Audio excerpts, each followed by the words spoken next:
नमस्कार मित्रांनो, सरकारी योजना आपल्यासाठी या यूट्यूब चॅनलमध्ये आपल्या सर्वांचं सहर्ष स्वागत।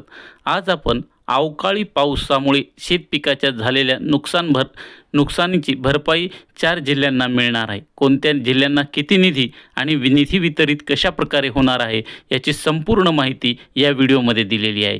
तसेच या व्हिडिओमध्ये आपल्याला काय करायचे आहे याची सुद्धा माहिती दिली आहे। त्यापूर्वी आपण एक महत्त्वपूर्ण सूचना अवश्य वाचून घ्यावी।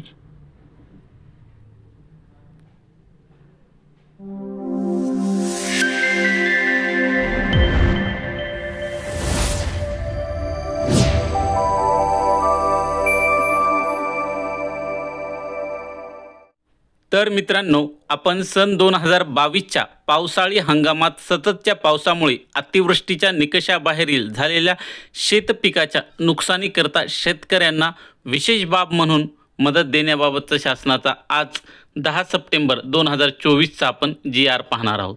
बघा, यावर सविस्तर माहिती आपण तुम्हाला या व्हिडिओतून देणार आहोत।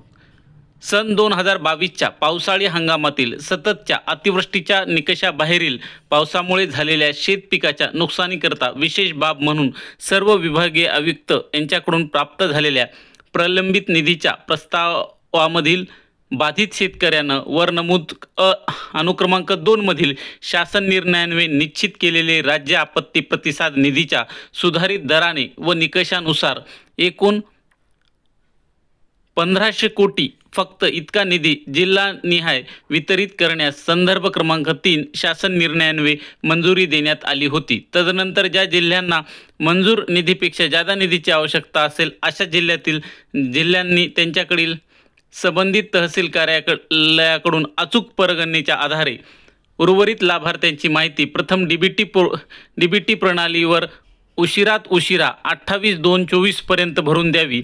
त्यानंतर सुधारित मंजूर निधीपेक्षा नेमक्या किती जादा निधीची आवश्यकता आहे याबाबतची माहिती 29/2/24 पर्यंत ईमेलद्वारे नोंदवावी अशी सूचना 26/8/24च्या पत्रांद्वारे सर्व संबंधित जिल्हाधिकारी यांना देण्यात आल्या होत्या। तदनंतर 5/3/24च्या पत्रान्वये पुन्हा जादा निधीच्या मागणीबाबत 11/3/24 पर्यंत ईमेलद्वारे नोंदणीबाबत सूचना देण्यात आल्या होत्या। त्या अनुषंगाने जिल्हाधिकारी अहमदनगर, परभणी, अमरावती व वाशिम यांच्याकडून प्राप्त झालेल्या अतिरिक्त निधीच्या मागणीच्या अनुषंगाने त्यांना निधी वितरित करण्याची बाब शासनाच्या विचाराधीन होती। त्यानुसार शासनाने पुढील प्रमाणे निर्णय घेतला आहे। शासन निर्णय सन 2022च्या पावसाळी हंगामातील सततच्या पावसामुळे अतिवृष्टीच्या निकषाबाहेरील झालेल्या शेतपिकाच्या नुकसानीकरिता संदर्भ क्रमांक 3 दिनांक 20/6/2023च्या शासन निर्णयान्वये खाली नमूद केलेल्या 4 जिल्ह्यास एकूण 48,094.60 लक्ष इतक्या निधी वितरणास मंजुरी दिली आहे। तदनंतर अंतर्गत पुनर्वितरण 55,555.34 लक्ष इतका निधी डीबीटी प्रणालीवर वितरित केला होता। या व्यतिरिक्त जिल्हाधिकारी अहमदनगर, परभणी, अमरावती व वाशिम या 4 जिल्ह्यांना खालीलप्रमाणे स्तंभ 5 मध्ये दर्शवल्याप्रमाणे एकूण 6,116.74 लक्ष इतका अतिरिक्त निधी मागणीस मंजुरी देण्यात येत आहे। तसेच स्तंभ 6 मध्ये दर्शवल्याप्रमाणे एकूण वितरित रुपये 61,672.8 लक्ष इतक्या रकमेस मंजुरी देण्यात येत आहे। या आदेशान्वये अतिरिक्त 6,116.74 लक्ष इतक्या निधी वितरणास मंजुरी देण्यात येत आहे। अशा प्रकारे हा निधी वितरित करण्यात आला आहे। बघा, खालीलप्रमाणे तुम्हाला 4 जिल्ह्यासाठी निधी वितरण दाखवण्यात आलेलं आहे। अहमदनगर, परभणी, अमरावती, वाशिम अशा 4ही जिल्ह्यासाठी निधी वितरित करण्यात आला आहे।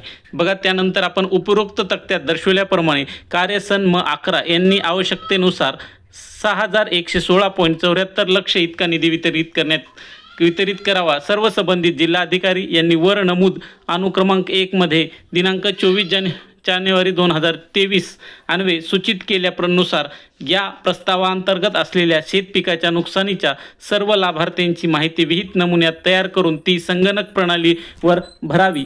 सन 2022च्या पावसाळी हंगामात अतिवृष्टीमुळे शेतपिकाचे नुकसान झालेल्या ज्या बाधित शेतकऱ्यांना यापूर्वी मदत देण्यात आली आहे त्यांना सततच्या पावसामुळे झालेल्या शेतपिकाच्या नुकसानीसाठी याद्वारे मदत अनुदेय राहणार नाही।